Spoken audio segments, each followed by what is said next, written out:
who support these events, and the Dean of Arts and Sciences, Michael San Francisco. Before we get started tonight, I'd like to first remind everybody to mark their calendars for December 4th at 7:30. The Luca Reading Series is hosting Joy Priest, Kit Ulrich, and Dr. Emma Taylor. Tonight, each author will read a bit of their work, and after they'll be in conversation.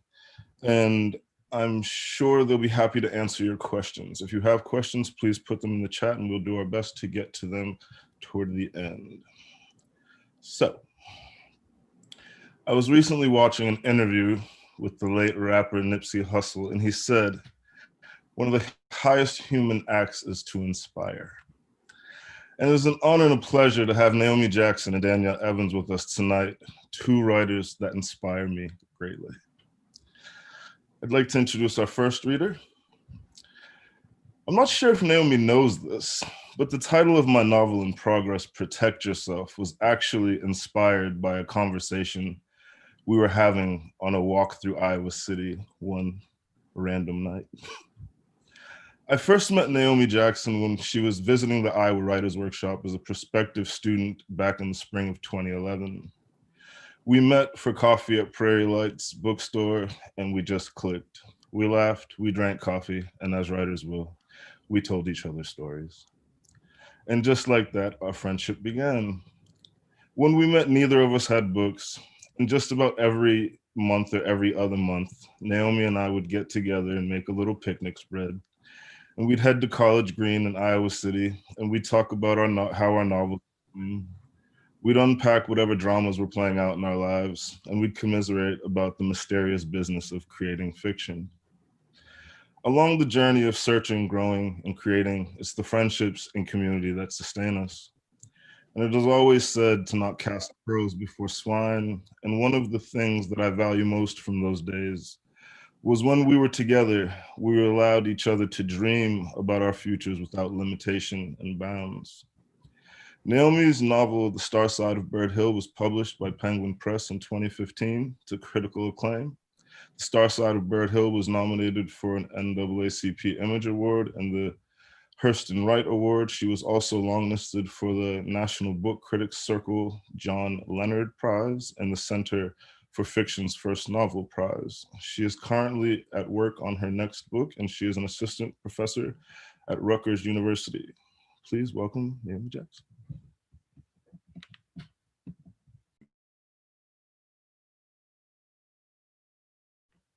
You're muted. We have the same problem talking loudly while muted.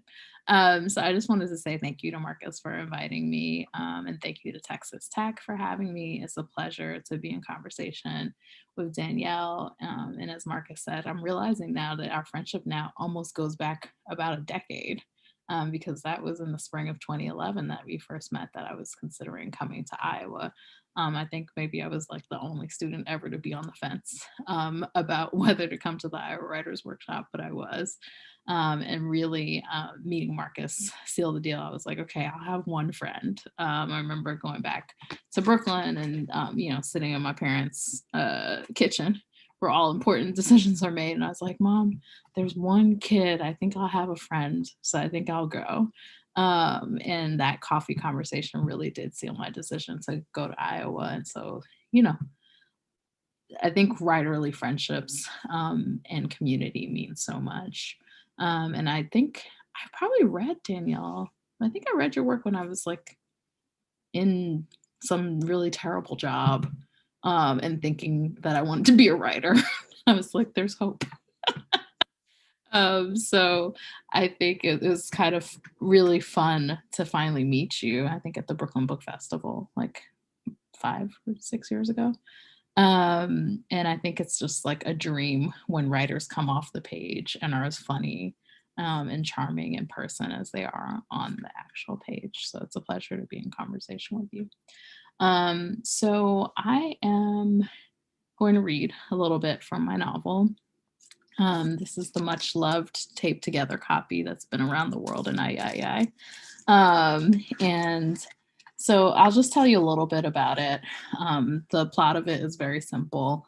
There's 2 sisters who are sent home from Barbados from Brooklyn to Barbados in 1989. They think they're going to spend their summer with their grandma because their mom's not doing so hot. And shit hits the fan. And they're facing a very uncertain future in Barbados as the novel ends. And so I think there's like spoilers, like the mother in this novel dies, which is why they end up back in Barbados. But apparently Amazon will tell you the same thing. So I'm not really giving you spoilers that the internet would not also give you. But I think that there's still a lot of pleasure and pathos both in the book, even if you know that going into it. So the girls are 11 and 16 when the novel opens. And I'm going to read from two different sections of the book. One of, Marcus said that we might talk a little bit about craft questions. One thing I will say is like I struggled a lot. I feel like every book has its difficulty, like its thing that makes you stay up at night, and that just is that thing in your, what is it? The thing in your craw? What is the American saying? I don't know what the saying, you know what I mean? The thing that bothers you. And so for me, the thing that I kept trying to figure out was how to work on the point of view. So at one point I was telling this book from the perspective of the Hill women, who were kind of the elders in the community. And I thought, oh, they'll tell this book. And then I felt like they were taking over. Like I got like 70 pages into it and they were telling all these random stories that had nothing to do with the story I actually wanted to tell. And so I kind of evicted them. At one point it was the omniscient or God point of view. And I felt like that was too far from the characters.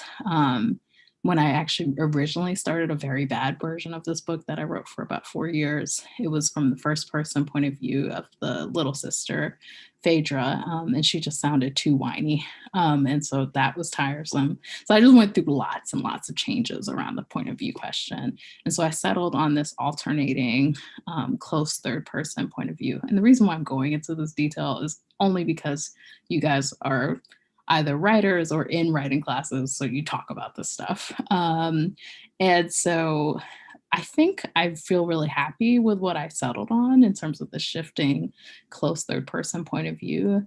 And I think I like dedicate that to English students everywhere who are like, but you broke a rule. And I'm like, yeah, but if you do it well, like it's okay. So that's my shout out to rule breakers. So I'm going to read from, this is about like towards the end of the book. Phaedra and Dion's mom has just passed and they're like sad. But I think also Phaedra feels like it's very important to show that she's a boss still in this moment.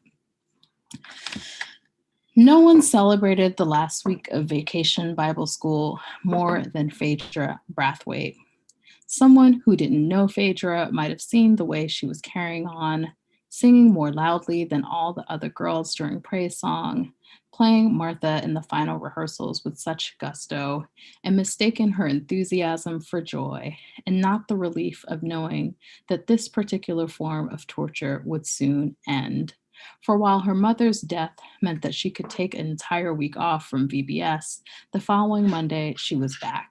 And just as she'd feared, the girls whose disdain had previously spilled over Phaedra like Milo now eyed her with uniform pity. In no time, she'd gone from being the Yankee girl with the long hair to the Yankee girl with the dead mother. As their mothers had instructed them to do, the girls said, "So sorry for your loss and sorry to hear about your mummy." Simone Xavier even invited Phaedra to have lunch with her clique at the tables in the front of the church hall.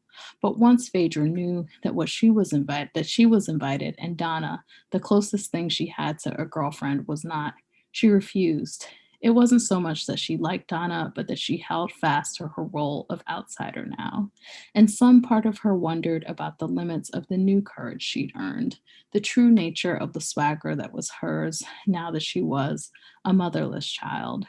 She heard that song on the radio the Sunday after her mother's body had been flown down, and the lyrics stuck in her chest. a tape whose damaged brown plastic she thought might spool out of her mouth one day.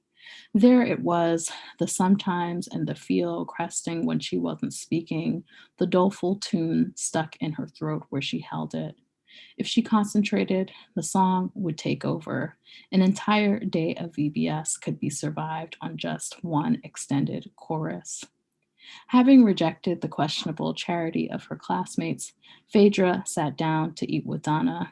During her friend's awkward monologue about her new baby brother, Phaedra took gulps of watered down Kool Aid and bites of the cheese and cracker sandwiches she'd packed onto a napkin, nodding at intervals to show her appreciation of Donna's stories. Phaedra found herself both bored and hungry after she finished her lunch. She turned to Donna and tried to redirect the flow of her chatter. So, is it true what they say that you can climb trees? Phaedra asked. Sorry? Donna looked up from her third cheese sandwich. I said, is it true that you can climb trees? Phaedra said, watching Donna work the soft white bread from the roof of her mouth. Donna's face brightened. Oh, yes, coconut tree, pawpaw tree, breadfruit tree, fig tree, although you can't really climb fig trees since the figs grow close to the ground. You climbed that mango tree outside yet? Which one? The one behind the church. Oh, sure. Last year, me and Chris had a contest to see who could pull down the most mangoes. Who won? Me, of course. Of course. Phaedra smiled because there was something about finally finding the place where Donna shone that delighted her. Donna stayed quiet for a moment, waiting for the thrill of being directly asked about something she cared about to return. Come, Phaedra said. Donna followed Phaedra outside, where the girls from their class were taking a break from jumping rope to playing each other's hair on the church hall's back steps. Angelique, whose hair was wavy and weighed down by the coconut oil her mother brushed into it every night, sat on one of the concrete steps, her ponytail open, her hair spread over the laps of three girls who admired it with their hands. Angelique hadn't spoken more than two words to Phaedra since she had beaten her decisively in the Bible verse memorization championship. Just that morning, when the other girls mumbled their condolences, Angelique just looked at Phaedra and said, "Morning." Phaedra was grateful for the steadiness of Angelique's spite. Phaedra thought to say excuse me to the girls who were blocking their way out, but instead she jumped off the side of the steps and Donna hopped down too. Pick some mangoes for me now, Phaedra commanded. She shaded her eyes and looked up into the branches of the fruit-heavy tree. How many you want? Donna husbands, I know you're not going to climb that tree with your skirt on. Simone Xavier spoke from where she sat clasping a fistful of Angelique's slicked down hair. I have shorts on underneath, Donna said to the crowd, which was gathering now, as it always did when she climbed. You don't have to explain yourself to those dusty girls, Phaedra said. How many you want? Donna asked, sizing up the tree. The ripest ones were also the highest, as many as you can get. What did you say? Simone Xavier spat from her seat. I said she doesn't have to explain herself to any dusty girls. If she wants to climb a tree, she can climb a tree. Go ahead, Donna. Simone walked over to where Phaedra stood and planted herself directly in front of her. Oh, so you think because you come from America, you can call us names? No one cares if your mother was too damn mad to know better than to kill herself. The two of you make a nice pair, the daughter of a whore and the daughter of a mad woman. A roar started among the children who could hear the fight inside Simone's word. I see you have plenty chat when your boyfriend is around, and now your mouth not working so fast, Simone baited. Excuse me, Simone, Phaedra said, trying to push her gently aside. But the mountain of Simone Sevier, who had tree trunks for thighs like her 5 older sisters, would not budge. What? Simone spat back. I can't see what Donna's doing with you standing there, Phaedra said. I'll show you who's dusty now. Simone grabbed a handful of dirt and grass and threw it in Phaedra's face. Phaedra grabbed at the doorknob breast poking out from Simone's shirt and turned one of them. The girls clutched each other and then fell to the ground, rolling and trying to land licks. It was hard for the crowd to know whether to look up at Donna scaling the tree or to look down at Simone and Phaedra rolling around in the dirt. While the girls fought, Donna defied gravity, using the parts of her body that usually jiggled and waddled in service of her task. When she reached the top of the tree, she shook the branches and mangoes rained down, sending the children away from the tree and toward the church. Simone Saveur was on top of Phaedra, landing blows as the crowd cried, "Cuff her! Beat her!" But then Simone took 3 mangoes to the head and fell off Phaedra. So that's the first excerpt. So I like reading the excerpt because I think the introduction is like, it's in the wake of this thing that's really intense, but I wanted to try and find a way to speak to the difficulty of the moment and the way that kids are just fucked up no matter what is happening in folks' life. I feel so bad. I've now did 2 bad words in the space of like 10 minutes. I'm so sorry. If we were on the radio, I think I'd be fired by now, or it cost them a lot of money. So I want to read next from the ending, like towards the ending of the book. So, I think there's actually not too much you need to know, except that this is a conversation between Dion, who's the older sister who's turning 16 during this novel, and her grandmother. And one of the things I was trying to do too, I don't know if I was doing this intentionally, but when I was thinking about the close third person, I was trying to figure out how to get close to 3 characters. So the younger sister, the older sister, and their grandmother. I really wanted the mother to be kind of a present absence in the book. And so I felt like I wanted to, in a way, write a coming of age novel for a grandmother who suddenly becomes a mom in her 60s, right? Because I think that actually is a pretty not standard, but it's a pretty common experience in a lot of Black families that suddenly grandma gets thrown back into parenting at this late age in her life. And I was like, well, that's not something that most people think was going to happen to them. So let's have a moment to really experience all the emotions, or some of the emotions that she might go through in that. So this excerpt is actually not about that at all, but it is from Hyacinth's perspective. So all I'm saying is grandma's in the room. That's it. Oh, I also have to tell you, like, Dion's cutting some okra. She cuts her hand. That's it. That's all you have to know. Without warning, the tears that Dion had been holding back since Avril's death came. The ones she gritted her teeth against, thinking that if she ever started crying, she would never stop. She let the tears form a salty river in her mouth and splatter her house dress. Hyacinth saw the dam she'd been watching for months finally break. And as she went to comfort Dion, something dislodged from the high shelves of her own heart. Hyacinth's mother had told her that grief was a funny thing, not put to bed before its time, and that not even a 9-night would still a soul that isn't ready to come to rest. Hyacinth remembered her mother often over the weeks and months she'd waited for Dion to shed the prickly shell she'd gathered around herself, to release Avril's spirit from the tight, small place where she tried to keep it captive. Hyacinth knew the way in was with a story. She held Dion's unharmed hand and led her into the front room. They sat down next to each other in the way that 2 people who know each other well only need to hear the sound of their voice to know the look on their beloved's face. Hyacinth waited until her voice steadied, and then she began. Well, child, the old people say that it was a morning just like this, when one great grandmother was doing laundry, beating the white clothes with a rock. Her shirt was still wet from the child the master had sold away a few days before. That time, her husband, your great grandfather, was always behind her, telling her to clean herself up.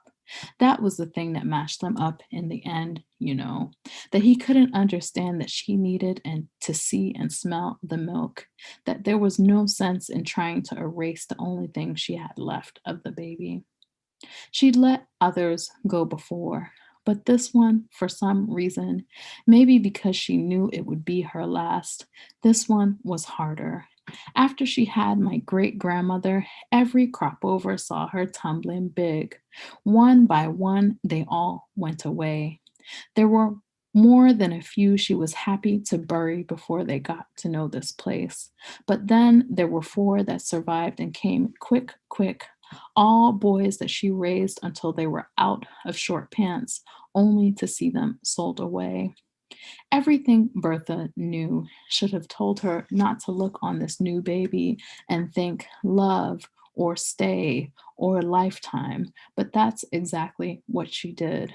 And so when they took this one and didn't even let her nurse him, it was like something inside of her broke open. The least of her worries was the milk. The old people say that back in those days, you would never see a body crying because the body that starts crying, that body would never stop. But that's not what I'm wanting to tell you because you already know that things to start and then end, even if you want them to go on forever. It was a morning like this when your great great grandmother, her two big bubbies leaking down on everything, brought one of those big rocks, big like what you see by Bathsheba, down on her hand while she was doing the washing. People say that they could hear her scream all over the hill, from those that was working in the fields to the people working in the big house all the way out to the sea. They say that the fishermen who heard her scream pulled up their nets, no matter that they hadn't yet caught fish nor fowl. They say that every man, woman, and child who heard that scream knew that what had been broken couldn't fix. And everyone from the little boys in the plantation yard to the old man who couldn't go to the bathroom by himself, everyone knew the pain behind that scream. And they went to look in on her, all who could walk, to see who had felt that kind of pain live and lived. They said that her hand was never the same again, neither her mind. They say that from the time she started screaming until the next time she spoke was the 3 days the master let her take off from work. You would think that was generous, but the crop had already been taken in and he could spare her. On the fourth day, she got up before cockcrow. She said to her daughter, my great grandmother, that the next bloodshed would be Bakra's, and she never said another word to her husband again. If you think this life you have is hard, you have to imagine those days. No television to watch, no electric iron to turn on, no curling iron to fix up your hair, no inside bathroom, nothing like everything you know to be true now, nothing like what you call your life now. Every day, the children that you call your own, the husband that you call your own, the wife that you call your own, everything you call your own, you knew it wasn't yours in truth. You knew any tie to what you thought was yours could be broken just so. And so, this thing that people call grief, this thing that people call sadness, this thing that people call darkness, that was what we were living in all the time. There was joy, yes, a dance here and there, a boy who catch your eye, the babies before they grow big enough to have value. But that part of thing that was light was small. And this dark thing, this ugly thing called slavery, it was big. This big, ugly thing had a hold on you strong enough to make you feel like nighttime was constantly grabbing at your neck. Before time, there was a whole heap of confusion about renaming this place Seven Man's Hill, and that's because people can only remember the men who went into battle for our freedom and not the women who made it possible for them to be there. Because even though Bertha herself didn't even have two strong hands to fight, it was she who gave the young men the courage to make up their mind about what they had to do. It was she who said the prayers over them, she who put the pouches next to their hearts that protected them, and beside her, every step of the way, was her daughter, a girl with strong, long legs like you, about your age, your great grandmother I'm talking about now. And she was a warrior too. And so, even as the men were already puffing out their checks at what they had managed to do, there was your great great grand among them, fierce and taking in everything she needed to know to make a life. That is the kind of people you come from, child. Not a sad sack kind of people who just sit down and let life blow all the air out their chest. The same way your father's people, blood running through your veins, you have a strong line of women behind you. Bertha and her mother and her mother and her mother before her. If they could still stand up after what they did and had been done to them, you have more than enough legs to stand up on now. Your heart is going to heal, you know, your hand too. So that's the that excerpt. And yeah, the real reason why I actually really wanted to share that beyond the craft thing is that came out of a conversation after a workshop. So I was in Marilyn Robinson's workshop, and she had read a couple excerpts from the novel, and she's like, well, I think there needs to be something about physical power in this book. Like, the young people in this novel need to have a sense of their physicality, and a way to land inside of their bodies in a way that makes them feel powerful. And to be honest, also, I was really mad. I had a really bad workshop. Nobody liked my excerpts. So I was like, I won't say one more F-bomb, but I was really angry. And so I took that with me to the writing room. And I just think sometimes anger can be productive. Sometimes. So that's it. Thank you. Yeah.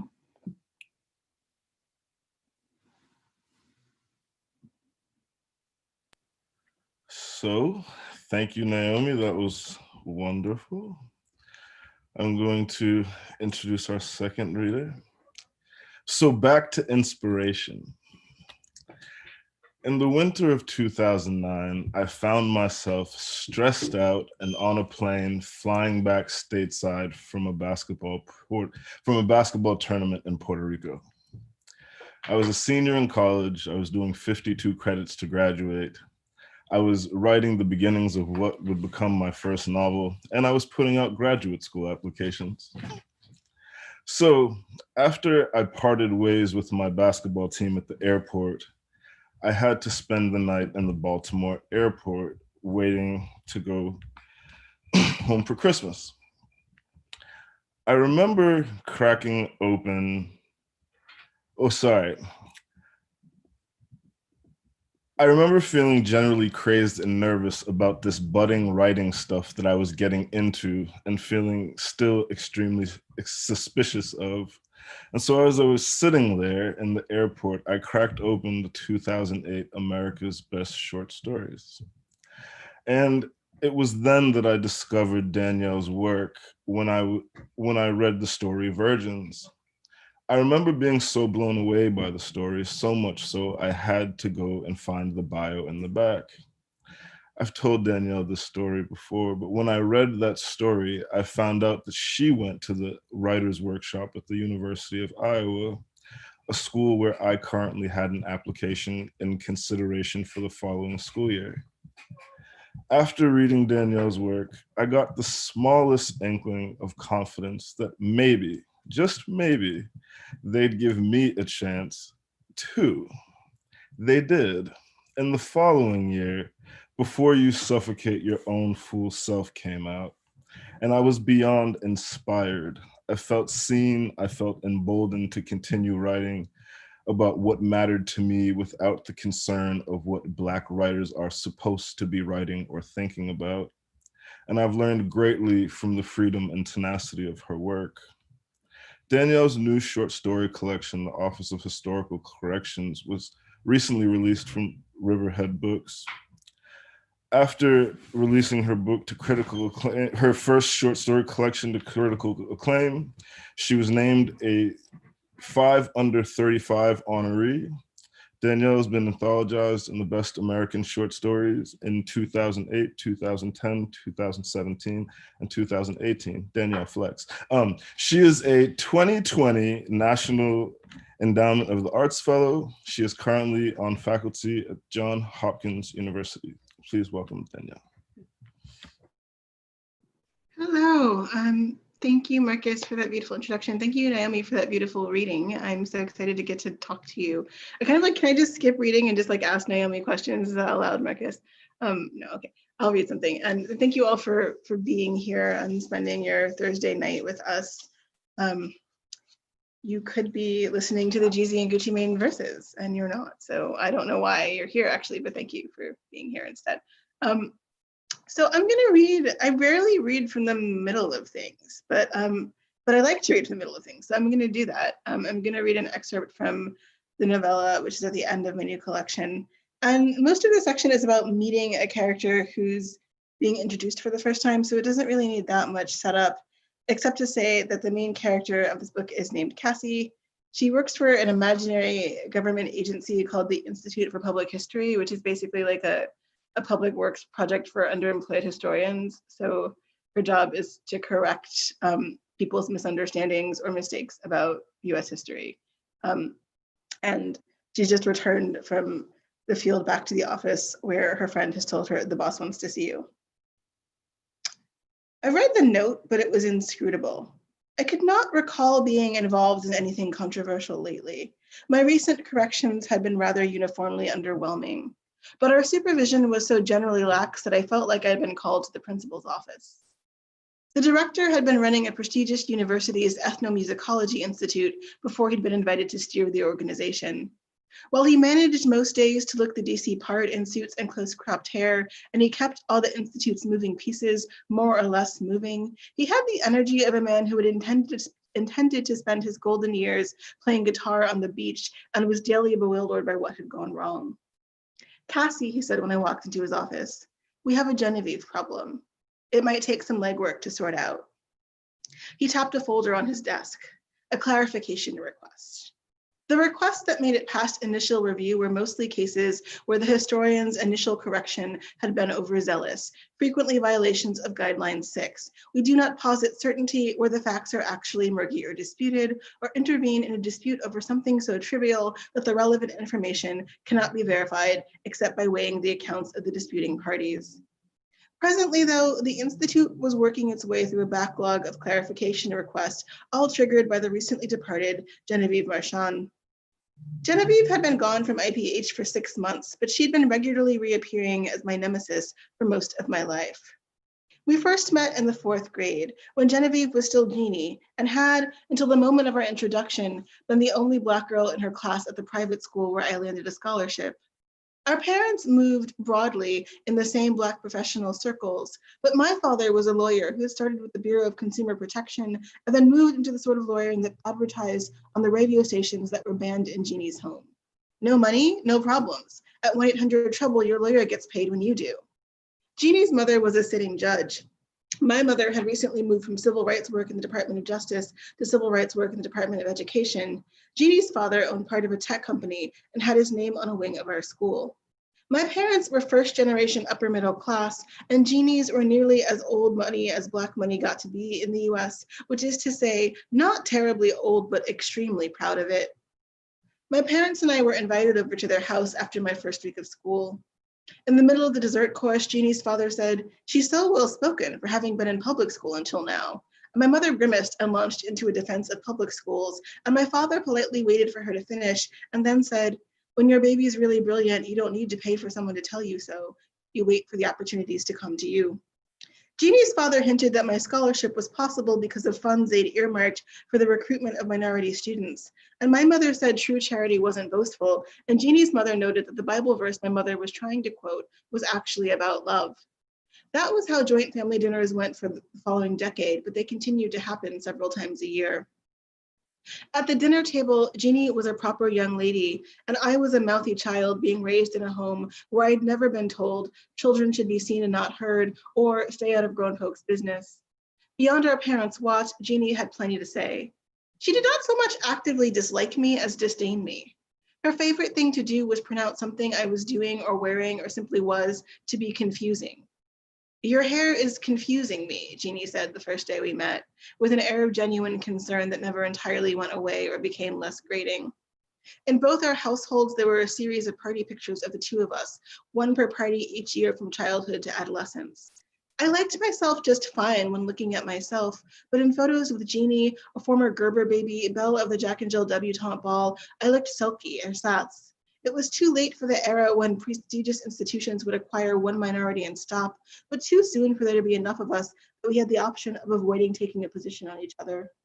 We grew up circling each other, each aware of the ways the other highlighted our deficiencies. I went to college expecting to be mostly rid of Jeannie. For the 4 years we spent at well-regarded universities on opposite coasts, I became accustomed to her absence.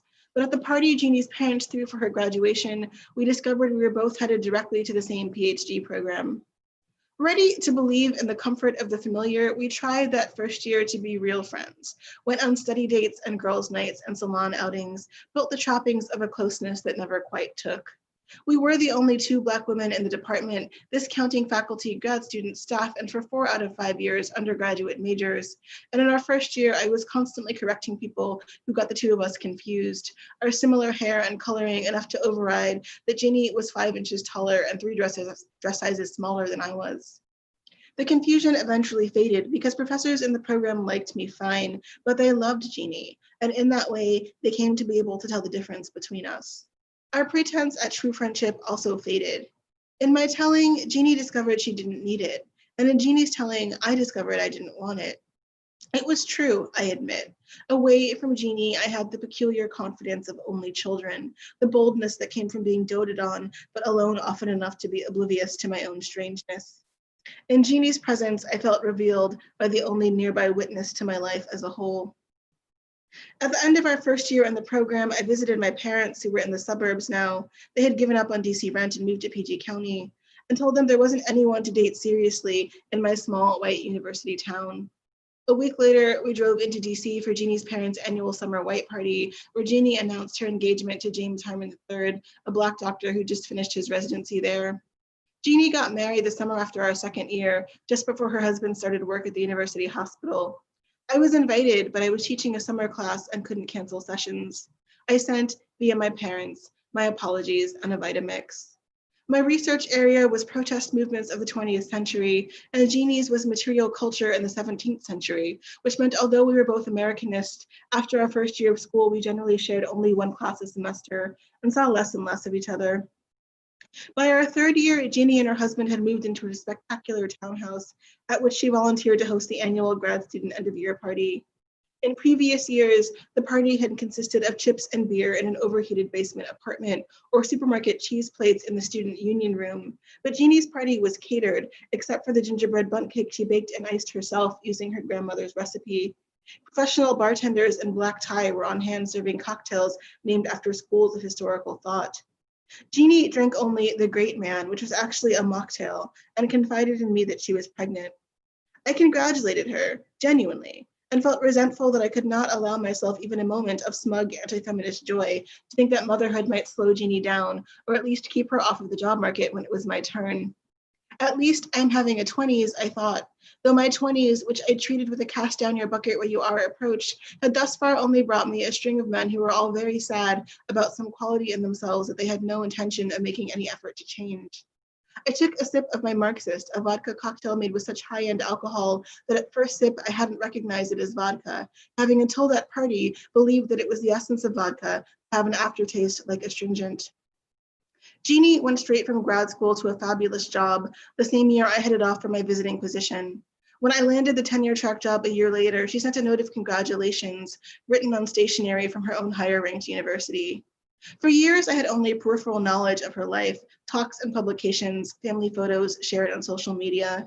She and James had a daughter, Octavia, who appeared to take to the camera the way Jeannie had as a child, and I watched her grow from baby-faced to long-limbed and theatrical. There had been no note of congratulations when I joined IPH, and when Jeannie and her family stopped appearing in my social media feed, I thought maybe I'd been downsized from her friends roster, having become professionally unimportant. When she reappeared, to my astonishment, it was to join IPH 2 years after I had. She was divorced, parted from her tenure track job in her pre-tenure year under murky circumstances rumored to involve a lawsuit, had shaved her hair down to a crisp teeny afro, and no longer went by Jeannie. It was Genevieve now. The Jeannie I remembered would have had expansive ideas about our mission, but would have spent years charming the director into coming around to them while parodying her parents on the virtues of treading lightly. Genevieve said in our first office meeting during her first week that we were tiptoeing around history to the point that we might as well be lying to people. She wanted a guideline emphasizing that lies of omission were still lies. In the field, she amended a sign quoting the Declaration of Independence with portions of the worst of notes on the state of Virginia. She was instructed not to come back to the National Portrait Gallery after she stood in front of the on for hours, telling viewers about his abuse of underage Tahitian girls. She made a tourist child cry at Mount Vernon when she talked about Washington's vicious pursuit of his runaway slaves, and she was formally asked by the only Virginia field historian to avoid making further corrections in the state. The following month, she talked her way into the Kennedy Center and corrected hundreds of programs for that evening showing of a beloved musical where George Washington was written as a kindly paternal figure, noting that in real life, Washington had not been a jovial singing Black man, and including an extensive list of his atrocities. She protested when our director reprimanded her, not in the state of Virginia when she made the correction. That was the only Genevieve clarification I had previously been called in for. Less a clarification, really, and more a minor PR campaign. I got complimentary tickets to the show and brought Danielle. A picture of us in the audience ran on the agency account, along with an apology for having overstepped. We know the difference between history and artistry, the post said. I didn't write it. I didn't work online, and Elena had refused the assignment. The actual text was written by one of the two white men named Steve, whom I couldn't always tell apart because I'd never learned their last names. IPH hadn't needed me to weigh in. They'd only needed my face to show that I was one of the reasonable ones. My face only barely held up its part of the bargain. In the picture, Danielle looked quizzical and I was grimacing.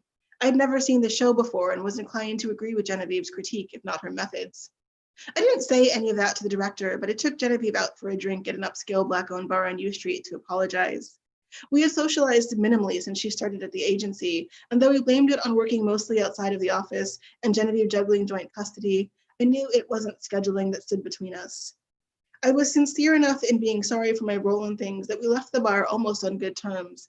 But on our way back to Metro, we passed a bar with a young and multiracial crowd and a weekly hip hop and classic rock dance party. Its name, Dodge City, was a nod to both its country western decor and DC's derogatory nickname from the 90s, when the city was the country's murder capital and so many people, most of them young and Black, were killed in its streets that a joke about the likelihood of being shot there became a way of saying where you were from. Genevieve wanted to go inside and footnote the bar's name on the cocktail menus with an explanation of the violence it referenced, and I had to threaten to call the director before she relented. I walked home, furious at still being the bad guy, and also remembering the way Genevieve's parents had talked about the revival of U Street when we were children, the way Genevieve had adopted their disdain in adolescence, how much they'd spoken of the city's past and future, and how little they'd wanted to be connected with the Black people living in its dilapidated present until most of them had been pushed out. Where was the correction for that? Genevieve gave up on me again. For her remaining time at IPH, our interaction stopped at cordial acknowledgement. It was the kind of tension that in the beginning seemed it might still be resolved, but went on long enough that the grievance settled, turned so solid that trying to make pleasant chit-chat around it would have felt disrespectful. Besides, I knew if I did resolve things with her, I'd end up in the middle of whatever battle she picked next, and I couldn't afford that. I told myself that in the Institute's good graces, I could still do some good. If it had only been the occasional play or bar that Genevieve raised a fuss about, she might have lasted longer. But Genevieve's most persistent controversial grievance was the passive voice atrocity. Wherever there was a memorial, she wanted to name not just the dead, but the killers. She corrected every memorial to lynching, every note about burnt schoolhouses and destroyed business districts, murdered leaders and bombed churches, that failed to say exactly who had done it. She thought the insistence on victims without wrongdoers was at the base of the whole American problem, the lie that supported all the others. She upset people. She jeopardized the whole project, and for nothing, said our more liberal colleagues. She was not correcting falsehoods, said the more conservative, she was adding revisionist addendums. They said these things to my face, assuming because we did not seem to be friends that I disagreed with her. My problem, alas, had never been as simple as Jeannie being wrong. In 4th grade, she'd been right about my hair. I'd insisted on doing it myself, and my parents were willing to let me learn through trial and error. In high school, Jeannie might have found a nicer way to put it than, you know, they only keep telling you you're a good poet because they expect us to be illiterate. But my poetry wasn't actually as good as teachers praised for it. In grad school, Jeannie asked me once what my parents wanted for me, and I said they just wanted me to be happy. Jeannie said, that explains a lot then. And I said, what? And Jeannie said, I've met a lot of Black women who had to learn it was okay to choose to be happy, but you're the only one I know who was raised to expect it. It was hard to reconcile people-pleasing Jeannie with abrasive Genevieve, but they had in common usually being correct. IPH disagreed and had forced her out after just over a year and a dozen write-ups for policy violations. Being indignant on Genevieve's behalf was unsettling. The very fact of Jeannie being Genevieve was unsettling. Just as I was accepting that I had grown into as much of a different person as I was ever going to become, Genevieve showed up, proving it was still possible to entirely reinvent yourself. Perhaps in whatever years Jeannie was turning into Genevieve, I was supposed to have been turning into someone called Cassandra. Worse, perhaps I had already turned into Cassandra. Perhaps it was Cassandra who made her white colleagues feel so comfortable that they whispered to her while waiting for the coffee to brew or the microwave to ding. Genevieve, she's a lot, isn't she? Cassandra, whom the director trusted to fix Genevieve's missteps on behalf of the US government. Perhaps I'd been Cassandra for some time now, walking around using some Boulder girl's name. In the director's office, I opened the blue folder with the suspicion that it would become obvious to me why I had been chosen for this assignment, why this particular Genevieve problem needed a Black woman's face. The issue surrounded a small memorial plaque in Cherry Mill, Wisconsin, a small town in the Fox River Valley, about an hour northwest of Milwaukee. Technically, we were federal. Wisconsin was not out of bounds. We could make corrections on vacation even, but no one from the DC office would be sent there without special circumstances. So what Genevieve had been doing in Wisconsin was for her to know and the clarification file to guess. A generation ago, someone would have stopped her from going at all. Cherry Mill had been a sundown town by reputation, if not actual ordinance. From the dawn of its existence through the 1980 census, it had 0 Black residents officially. In 1937, it apparently had 1, briefly, though he was gone before a census caught him. A man named Josiah Winslow. He'd gone from Mississippi to Chicago and Chicago to Milwaukee. In Milwaukee, he'd come into luck. Somehow he leaped from his job at a meatpacking plant to one as a driver and general errand boy for Milwaukee Tanner, who, having watched what the war, the depression, and the sheer passage of time did to industries and the workers in them, moonlighted as a radical socialist. He died, childless and ornery enough to leave Josiah most of his money. It was less than it would have been before the Depression, much less than it would have been when the tanning industry was in its heyday, but it was still a small fortune for a Black man a decade removed from Mississippi sharecropping. It was hard to say from the record what his boss meant of the gift, whether it was a gesture of kindness or a final experiment or a fuck you to the society he felt had failed itself. But Josiah took the money, sold his share of the business, and left the city. Even Milwaukee, eventually one of the blackest cities in the country, barely had a Black population in the 30s, and what there was had been redlined into 2 diminishing neighborhoods and waxed and waned with the fortunes of the plants that occasionally recruited from Chicago. Josiah, for reasons the file knew not, left Milwaukee for the even whiter and more openly hostile Cherry Mill, where he bought a defunct printing shop from a white man who was about to lose it to the bank, with the apparent intention of turning it into his own tannery and leather goods shop. On the subject of race, Wisconsin was a strange cocktail of progressivism and old-fashioned American anti-Blackness. It had passed one of the earliest civil rights ordinances in the country in 1895, but immediately reduced the remedy for discrimination so much that it wasn't worth the cost of court to sue. Portions of the state had been welcoming enough, if pushed by protest, in its early history, but as in many northern cities, as the number of Black residents grew, so did the number of restrictions on where they could live, socialize, be served, or own property. There had never been a lynching in the state of Wisconsin. The heyday of the Klan was over, and Wisconsin had stayed so white for so long that for decades, its local Klan mostly harassed Italians, but no place remained unwelcoming through innocence. There were no restrictive covenants in Cherry Mill when Josiah arrived because previously there had been no one in town to restrict. The man who sold the location took the money and ran before he had to answer to his neighbors, but find out the neighbors did. And Josiah was repeatedly asked to leave town, told to leave town and leave the deed behind or have it taken by force. Repeatedly, he did not go. Josiah was 30 in 1937, old enough to remember the South before he'd left it, and the Midwest when he'd arrived, Tulsa and Chicago in 1919, and St. Louis before that, still raw in communal memory. He should have known better than to stay put, and still he stayed put, stayed for months, until a group of concerned citizens came in the night and set the place on fire. And I will stop. That was amazing, Danielle. So Marcus, should we just go ahead and talk and ask questions? Yeah, go for it, Joe. Okay. Oh, also, I might drop in the chat. Danielle and I had a really awesome interview for Poets and Writers that came out, I don't know, sometime in October, I think. And so we might drop that in the chat if people are interested in hearing a little bit more about Danielle's writing process and her beautiful new book, The Office of Historical Corrections, which I'm so excited to have had a chance to read. So Marcus and I were actually talking earlier today, And he asked this question about public servants, which I actually did not get to ask you in that interview. And I don't know why I didn't ask you this, because I think about you and Edward P. Jones as, two of my favorite living short story writers. And one of the more interesting parts to me of Edward P. Jones's story is his long time work at the IRS. And also his love, obviously, for Washington, D.C. So I wondered if you could talk about your thoughts about public servants, and also like, how the hell did you come up with this Institute of Public History? Like, I just love this fake agency. I think it's great. Yeah. And I think I'm going to answer that question in reverse order. Yeah. Because it will be more coherent that way, I think. I don't know, who knows what's going to be coherent anymore. It's like November 2020. I'm using words. Apply. Yes.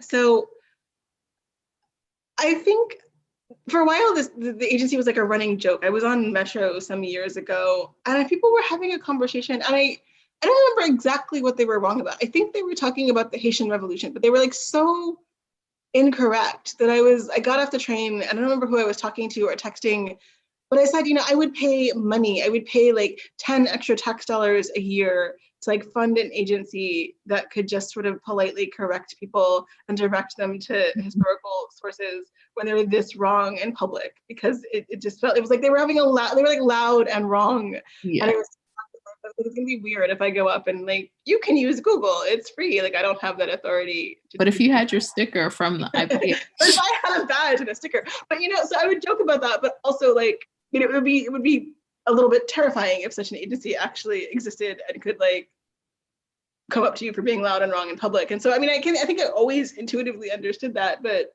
working on this book in 2018, which is when I kind of drafted the first draft of the novella, I was like acutely aware that like the federal government having the power to tell you like your history was incorrect was alarming. Like, I think we're sort of now in this moment where there's an attempt to like make a sort of bizarro world version of the agency I invented that's going to make sure we're all like patriotic enough when we talk about history. And so like I always recognize that like the concept contained that possibility, right? Which is what I think of government, which is part of the sort of fraughtness of government in general, and part of the fraughtness of my relationship with it that I wanted to think through as somebody who is interested in African American history, and as somebody who's from DC, right? That I grew up in a culture of civil servants. I grew up, and the federal government was like an employer, right? It was a community. It was before they privatized everything, a place where like the security guards and the drivers were like GS-12s and 13s, and that was like a decent long-term job where you got benefits. Now, like, that doesn't exist anymore because it has been stripped and downsized and underfunded for so many years. And so I think I had a love-hate relationship with DC when I was from there, and I felt like I was not really from a place. And then I moved to other places where people talked about the federal government as though it was a sort of remote entity or some kind of soulless force that they were proud of destroying. And I realized I was from a place, and I was from a place that like, it made me angry that other people didn't value. At the same time, I also feel like there's a fraught way in which like the hostility toward the federal government is very much tied to how early the federal government integrated, right? To how early, and when I say early, I mean it just like stopped committing active racism a little bit sooner than everything else. I don't mean to say that it's like a source of benevolence, but I mean to say that like our anger at federal services is deeply tied to like when they stopped explicitly forbidding Black people from using them, right? When they stopped explicitly preventing Black people from being hired, that's when you have this sort of stereotype of like the lazy, wasteful civil servant coming in. And so there's a part of me that feels very protective because I feel like that attack is tied to racism. But at the same time, I feel like there's a problem with like the government being part of Black people's access to power and stability, because it does make Black people sometimes the face of like violence, the face of the sort of sinister things that a government can do, right? The sort of face of harm. And that is your induction to like being an American citizen, is to have this kind of power that's inherently problematic. And so I guess I'm saying, I'll say that's part of what I wanted to sort of write through in this, is like an institution, does it contain the possibility of being as good as the person with the best intentions, or is it always only as good as the person with the worst intentions? How do you make an institution that ostensibly wants to do something good, but is by nature of being an institution, at best, like invested in the status quo, work for something it's fundamentally not designed to work for. And so I was interested in kind of thinking about the way that these two different characters would occupy that space, and the way in which like both of them were on somewhat doomed missions, you know, that it's, I think I said this maybe in our conversation, but like you never want to be like the reasonable Negro in an institution, but you also never want to be like the unreasonable Negro in an institution. Like both of those are losing prospects. So that's part of what I was trying to write through. Yeah. Yeah. Can I say something in response to that? Yes, but I have a question for you. Okay. I'll just answer your question because I have so much to say, but okay, go ahead. Ask me. And one of the things I love about your novel is the sort of the scope of it, right? The scope of voices, the scope of time, the scope of tone, the way that sort of, which I think is something that I think about a lot too, but the sort of delicate balance of humor and trauma. Yeah. And so I wondered if you could talk about that range and that movement, because I mean, I respect rule breaking as much as anybody, but I also feel like that's like a fraught tightrope sometimes. And I think you always somehow manage to pull it off. But is that like natural? Does it come through editing? Like, how do you do that? Yeah, thank you. I think I wasn't like, I was really aware of it reading that tonight because I was like, damn, this shit is dark. And then I was like, oh no, it's actually light. It's like, and then I was like, oh no, it's actually both of those things in the same moment. So I think it's kind of how I live my life, in that like life is full of rain and sunshine. That was something my grandmother's best friend of like literally 80 years. I met her at my grandmother's. I knew her forever. But, at my grandmother's funeral, she said that to me because I was obviously bereft. And I was just like, that is so cliche, but I'm going to take it. So I think it is the way that I live my life, but I also think it's actually something about West Indian people, and about how they live their lives. Like I think they are extremely always on the edge of laughter, and like I think it's interesting. I remember Jamaica Kincaid I think it was at the Key West Literary Seminar in 2018. She was talking about white people's laughter when they're uncomfortable.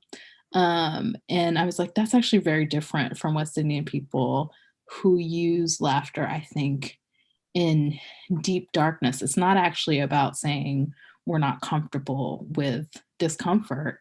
It's just saying, shit, life's hard. Like we gotta laugh. Because otherwise we'll be dead, right? So it's not actually about moving through and away from the uncomfortable things. It's about just recognizing actually how difficult life really is. And so I think that that's actually it's definitely not me. I think it's borrowed from my culture. And sometimes it'd be upsetting to me. Like I'd be like, why are all these West Indians always laughing? Like we're supposed to be serious. Like it's time to cry. We're at a wake, or like something really messed up just happened. And like the first things my cousins want to do is joke. Like they just want to crack jokes the whole time. And I was just like, I think because I'm a sensitive person, I think this is related. In a way, this book actually was about my worst nightmare, right? My parents would always tell us, like, if you misbehave, we're going to send you home to the Caribbean for the summer. And then I was like, well, what if we go and we'll never come back, right? And so the book was my way of writing into that fear.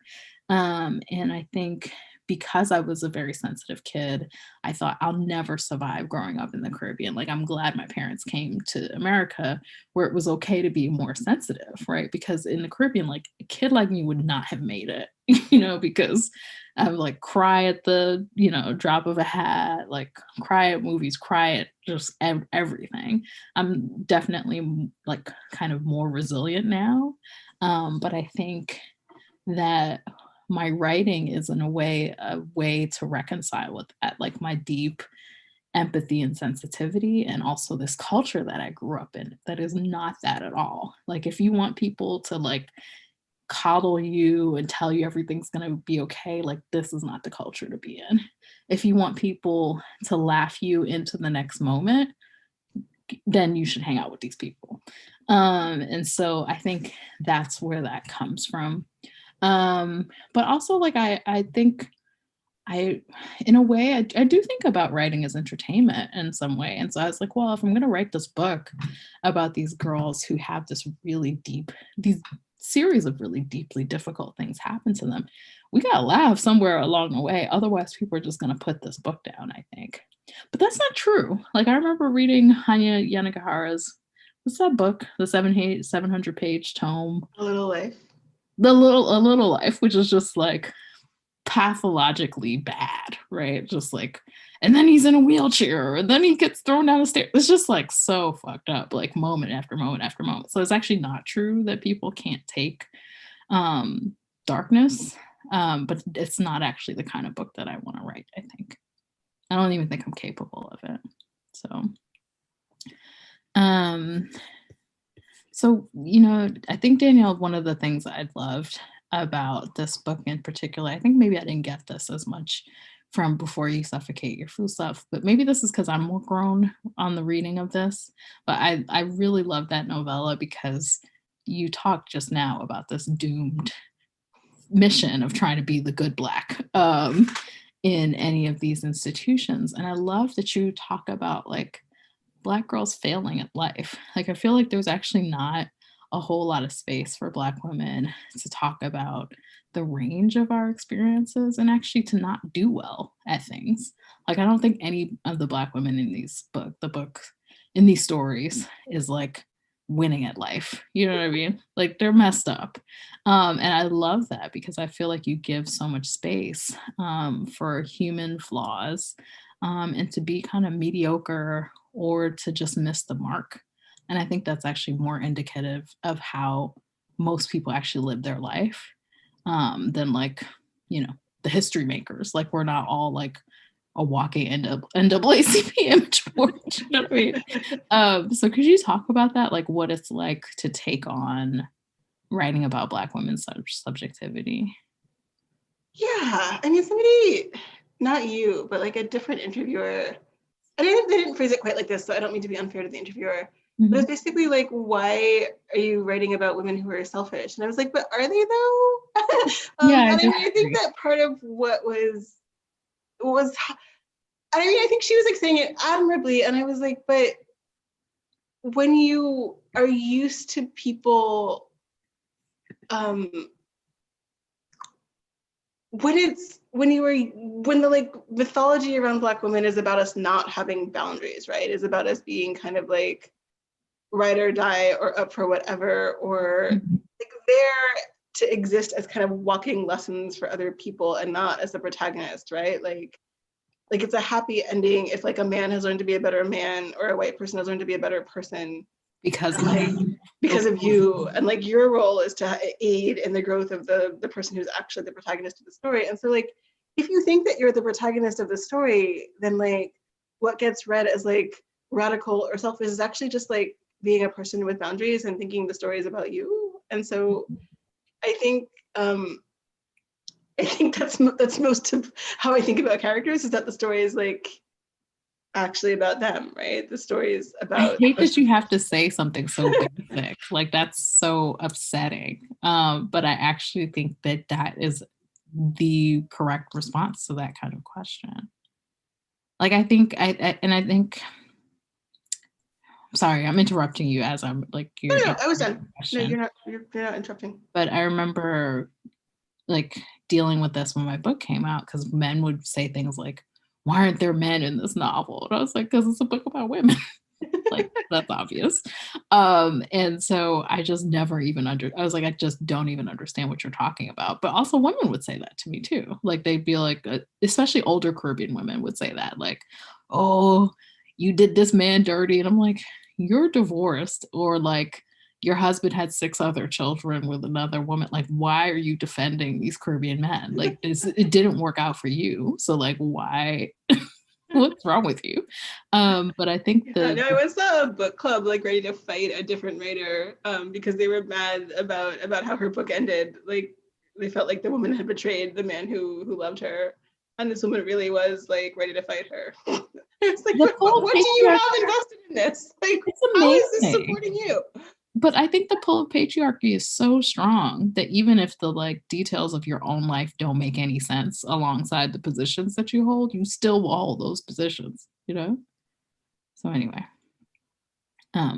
thank you. I hate that someone asked you about these women's selfishness because I don't think that your stories are about that at all.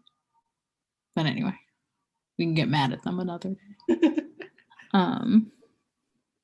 Is it my turn to ask you a question, or is it your turn? I don't know whose turn it is. Maybe it's my turn to ask you a question. So, I mean, I think we're both in different ways writing about legacy and inheritance. I think that both that kind of the way that you inherit a country and all of the sort of history of that country, but also the way you inherit the particular traumas and anxieties and neuroses of people who raised you. And sometimes those things feel related and sometimes they feel profoundly different. Can you talk a little bit about that, about the role of kind of history and inheritance in your work? Yeah, I mean, I actually think that's like at the center of my work because, you know, the book Starside and the next book that I'm working on are both set in some way or have a relationship to Barbados, where my mother's from. And I have a very fraught relationship to that because my relationship with my mother is fraught. You know, she's really dysfunctional. But I think the tension in our relationship actually drew me to Barbados because I was just like, who is this lady? Who is this like really wacky family that I come from in Barbados? And I felt so much more able to take up space writing about Barbados than I did writing about Antigua, where my dad's from, in part because of Jamaica, because I felt like Jamaica Kincaid kind of took up so much.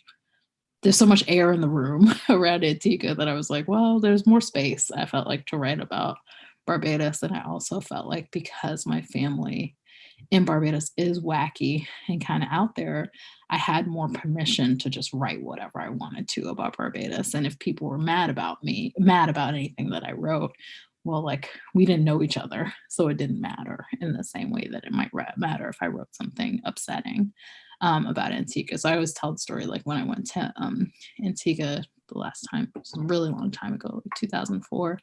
I went into a store, I was paying for something, and the woman, I think I was paying for incense with a credit card. Like I was in my 20s, clearly I had no money. So I was paying for like something that cost $3 in with a credit card.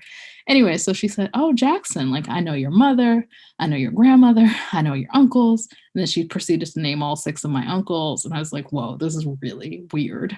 And so I just felt like, in a way, having such a close legacy made it really impossible to write about that place. And in a way, like the difficulty of my family situation in Barbados actually made it more interesting. There was more to discover. But I think, you know, the legacy inheritance stuff, you know, it's fraught. Like I'm a citizen of Antigua and Barbuda. I'm not a citizen of Barbados. And so it's strange. Like these things don't seem to matter probably to people on this call. Like that doesn't seem that important maybe, but I think in the like Caribbean literary community, those things matter. And so I often feel on the outside of those conversations, even though I think most people would think I would be on the inside of them. So I have a really complicated and nuanced relationship to that question. I think one of the questions I'm always asking in my work is like, was it worth it? Like, was coming to this country and leaving family and also like really good weather and food behind worth it for these generations of people who sacrificed so much for me? I think I didn't understand it. I went to South Africa in 2005 for a year. And as I like cried every single night for the first like probably 6 months that I was there, I was like, damn, what my parents did of like leaving everything and everyone they knew behind was a huge sacrifice. I didn't get it until that moment. And so, yeah, I think the question I'm always asking in my work is like, was it worth it? Do people like me appreciate it is there any way to truly appreciate it? Is that something you should even demand of your children? Even though I don't think it's a fair thing, but I do think it's something parents expect. So anyway, that's a long-winded way of saying, yeah, legacy inheritance is all over my work. It's complicated, and I have a lot of feelings about it. I want to ask, like, what is your writing and reading practice look like these days? I mean, you're also like, you just published a book like 5 seconds ago. So you can also say, Naomi, I just published a book like last week. No break. Yeah, you know, like the window between like galley proofs and the book publication is when you should like finish the draft of the new thing. And that really was my plan. Did you expect that? Oh my God, that's amazing. Yeah, I was working, I mean, like a terrible draft, but like you should have a draft of a thing before you go on a tour, so that at the point when you like get sick of the book you just wrote and never want to talk about it again, you have something to go back to. Yeah. And so my plan was to like start hibernating in March. And I did start hibernating in March, of course, because we all started hibernating in March. But I did not write a book in March because there were other global trauma. So, and also because I suddenly had, you know, I had struggled so long with like what I realized belatedly was like the proto version of the novella I spent. And we talked about this a little bit in the interview, but I spent so long stuck in this kind of time trap that I'd created, where I had set this book in the near future, and the near future had become the past while I was working on it.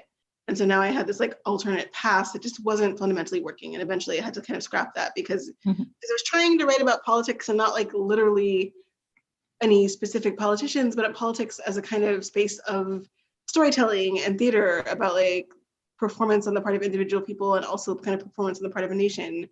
And I couldn't do it in a fictional 2010. Like it was less interesting than the actual 2010 that we lived through. So I'm saying that to say that I was like, I've learned my lesson. I will now not have a problem of the future that eventually will happen and not be the future that I wrote about. Instead, I'm going to work backwards. So I'm going to set this book in 2019. It's going to go back to 1999. And I know like all those years have already happened. So like, it can't throw anything at me. And of course the book opened in 2019 with this sort of protests surrounding an incident of police violence, and then was supposed to kind of go backwards from there. And then 2020 happened, and I was like, well, although technically like there was police violence in 2019, like nothing precludes me from writing about it. Like writing this book in the summer of 2020 is no way to like not make it feel like it's topical, and like trying to disengage from like the current conversation by cheating and saying, but it said a year earlier, is just gonna feel like it's not gonna work. And then I was like, well, I could move it to 2020 and like lean into the topicality, but then I have to stick these people in a house all summer because like, what can they do? Like they can't go anywhere else. So so I don't know that I've solved that problem. I've written bits and pieces. I like the characters. Maybe we'll just somehow find a way to set the whole thing in 1999 because I don't know what's going on in this decade. I'm done with this decade. It's over. I love that you what you just said, because I think it speaks to what I was talking about before. Like I think every book does present its own problem. So it sounds like this problem is time, right? Like so how to deal with time and history and topicality. And I think in particular with Black people, like if you write about police violence, it could be 1958 to 2020. So it's like pick a moment. But I do think that it sounds like your book has presented its problem that it's going to keep bothering you with until you wrestle it to the ground. Yeah. So I'm excited. I have to say that I've written fragments that I hope to at some point combine into a draft of this thing, but I never have a practice is the thing. Like my practice is I write when I'm inspired, and I'm okay with that. I don't generally feel bad about that, but it's not been a great year for inspiration. Yeah. I think that's like totally fair. Earlier in the pandemic, I was watching a lot of videos on the NAP ministry. Do you watch those people on? I've seen them on Twitter, but I don't think I've ever watched the video. Yeah, occasionally I love it because it's like the woman who calls herself the bishop. She'll just be like, "All right, I feel like doing a video. I'm gonna come on live," and she'll just show up and pop up and like, tell people about themselves and then sign off. But she was just like, you people who are addicted to work need to reevaluate your relationship to work and rest in this moment, because the fact that there's a global pandemic and our lives and worlds have been turned upside down, and all you're talking about is how to be more productive, means there's something deeply wrong with you. So I guess that's my way of saying, like, maybe I should have not even asked you that question, because I do think I side eye a lot of the people who are like, I'm so happy because I've gotten twice as much done in 2020 than in other years. So I'm like, are we living in the same universe? Read the room. Anyway, Marcus, do you want us to ask questions? Do you want to give people a chance to ask questions? Sure. Does anybody have questions for Naomi and Danielle?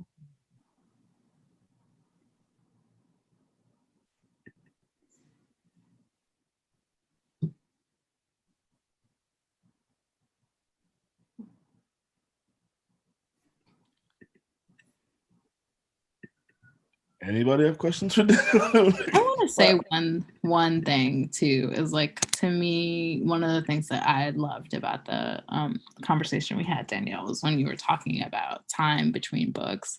And I just really appreciated your honesty in talking about, like, life has happened in the decade between my books. And also, like, I've never read a book and said, I wish it had come out last year or 5 years ago. Like, books take the time that they need to take. And you said, by contrast, I have read books that I wish that people had taken more time with.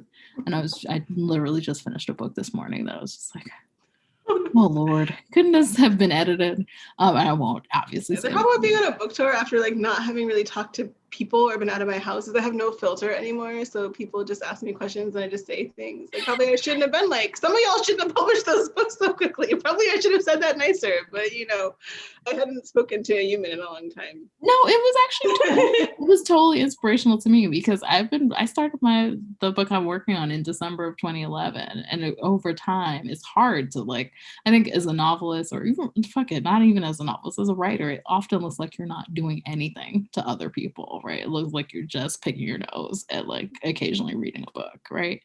And so I think it's very hard to explain to people who are not artists why projects take a really long time. And the thing I know from the experience of having published a first book is that you can't take it back once it's out in the world. Like, it's done. And so if you have reservations about publishing, you should really take those into consideration before putting a book out. Like, there's nothing actually to be gained from putting a book out into the world before it's time, unless you're like, well, got to get tenure, or need to make money.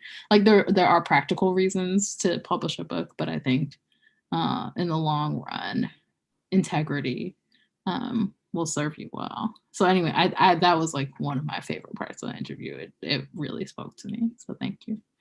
And I think there's a window, right? I was talking to Dean Bukopoulos about writing, and he was like, it doesn't take 10 years to write a book. The problem is, like, every year you're a different person, and so you're writing a different book, right? That and sometimes you don't like the person who started the book, right? You have to start over because you don't want to write the book that person wanted to write, and that's okay. I think that's growth, as the kids call it. So yeah, and also like, life happens, and so I think this idea that you can just, like, suddenly ignore major trauma that happens in your life and just keep writing every day, like, that's BS. That's not real. And so I just really appreciated that too. So yeah. I think there was a hand up earlier. Nicholas, did you have a question before? Well, I did have a question mid you guys' reading, but you kind of answered them in your dialogue after. I kind of wanted to ask, like, how much of yourselves, obviously they're your stories, so, like, you do have you in there, but I just was curious about your own writing processes and how much of yourself you put in there. But you guys, talked about that, and it's comforting to know that I feel like some of my best or pieces that I like the most have the most me in them, but then you guys just talk about the evolution of you, and you know, maybe you don't like that character as much as you did before, and so I appreciate you guys, you know, talking about that and just kind of being frank about that. Yeah. And there's a question in the chat. Megan says, I really like your idea for this agency. I wondered what, if any, works were on your mind when coming up with the idea in that agency. Yeah, you know, I wasn't specifically thinking of any fictional agencies. I think that once I started writing, that in some ways I realized what I'd done was solve the prop problem in my original version of the novel, which I didn't even realize was a related project. But the character was always a historian, and for years I was working on this novel where she was a historian, and her job was to write a history textbook that was sort of progressive or corrected the record.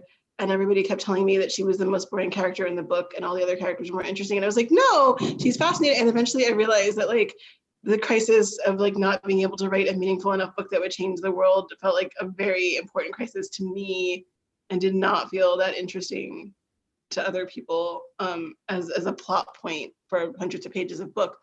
So like I kind of made her a detective. And so I almost think that like more than thinking about the agency, I was thinking once I realized what the first draft was, I kind of leaned into the second draft as a kind of noir voice. And I was thinking about kind of what would it be like to write this historian as a jaded detective, and to think of like her work as the work of mystery. And to think of her as a person who's like laser focused on this one part of her life and kind of casual about some of the others. Like, so I think that that in terms of genre was what I was thinking of more than, although I'm sure there are other kinds of, there was a point at which I imagined going in a more speculative direction with the agency. And I moved away from that and kind of closer to a more realist version. And then I kind of leaned into thinking about it as a mystery rather than as a full-on speculative feature. Yeah. Does anybody else have questions for Naomi and Danielle? Oh, I actually wanted to say something about Nicholas's question about like how much we're in our work, because I actually think it's a great question. You know, I think I resented when I did my first round of interviews when people would be like, yeah, okay, what's the non-petty version of this? Okay, Leonard Lope did an interview with me on WNYC, and his first question was like, so which one of the sisters are you in this book? And I was like, yeah, wrong question, because I just felt very lazy as an interviewer. And so obviously I do have a sister, and I did grow up with my mom, and mom was quite sick for most of our childhood. But I think, you know, the most interesting things, I really do believe the most interesting things that happened in this book didn't happen to me. So like the actual facts of my life are like too weird and coincidental and too specific to me to actually have universal appeal. And they also didn't work for the framework of the story. And so I was working with some of like general autobiographical material, right? So the girls were similar in some ways to my sister and I. But like the actual framework of what happens in the course of the novel was quite different, and most of it was imagined. And there's some irony in the fact that I had spent way more summers in Antigua.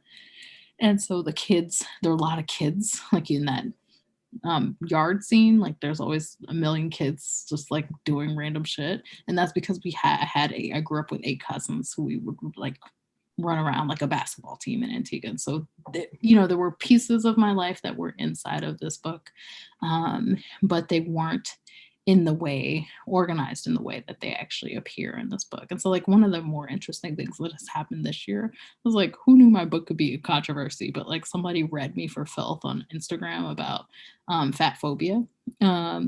And they felt like my work was very fat phobic towards this young girl, Donna, who's climbing up this tree in that scene. And it was so interesting to me because I was like, that's so like that was not at all my intention. But after reading what people said, I was like, oh shit, I could totally see how you read my work that way.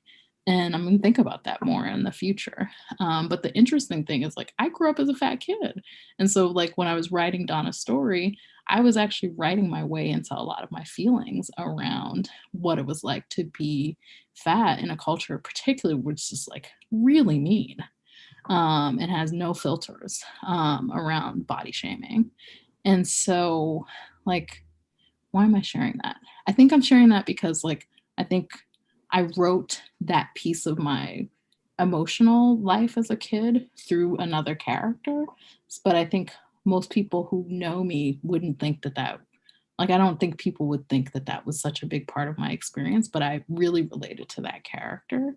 And so all I'm saying is like pieces of my life show up in different characters.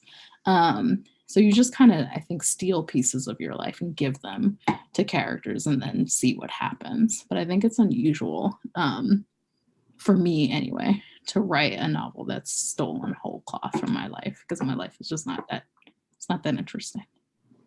Yeah. I have a question. It's kind of a very open-ended question, but I think it's one that I often think about as a writer. Like as writers, I guess this is for both of you. Like as writers, I think after putting out a first novel, you often think about like what kind of writer you want to be. What are your main concerns as writers? What do you mean by concerns? Like what is it that motivates you to continue making your work? A lack of other talents. Yes. Thank you for keeping it real. I like this unfiltered pandemic, Danielle.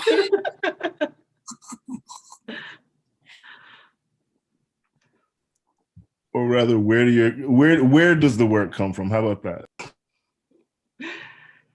I think, like, I know that I'm working on a story and not just kind of putting something in my infinite notebook of fake things when two things that feel unrelated somehow start to feel related to me. And it could be any two things. Sometimes it's like a random thing that I have a question about or that I saw happen or that happened to somebody, or a what if on like a particular image or a line of dialogue or a character who kind of clearly shows up with a voice.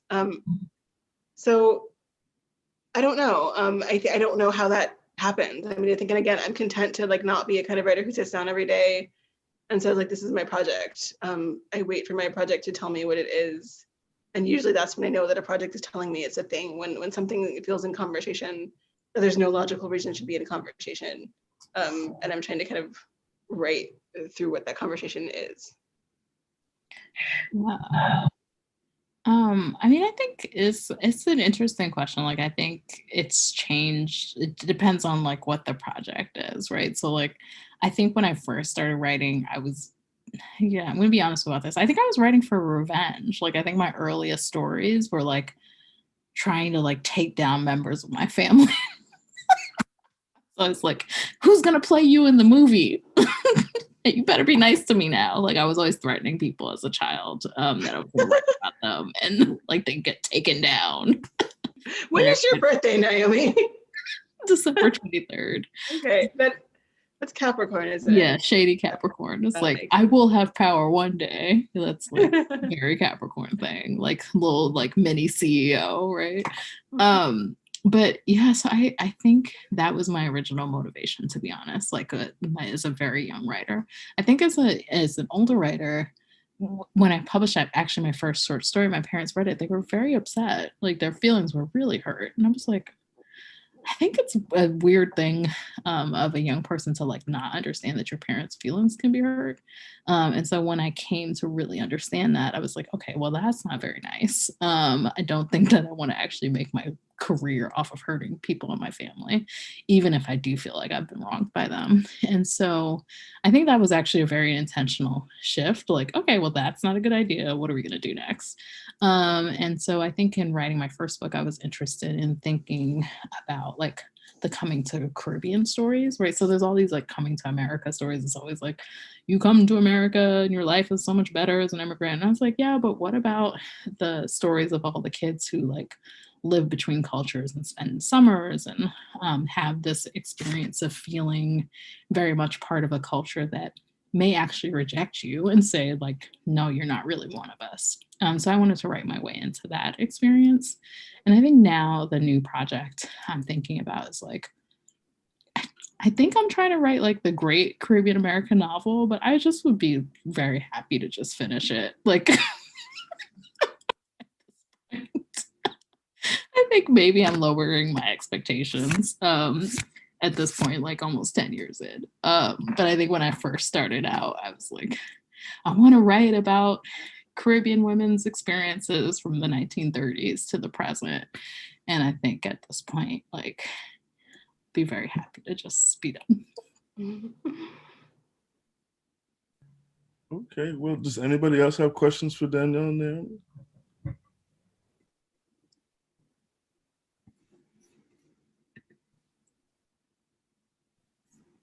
Well, thank you, everybody. This has been absolutely great. Thank you, Danielle and Naomi. Thanks for everybody for being here, and everybody have a great night. Thank you to for you. having us. Thanks, guys. This was awesome. Nice to see you, Danielle. Nice to meet you guys. Thank you, guys. This has been Good awesome. night. Good night.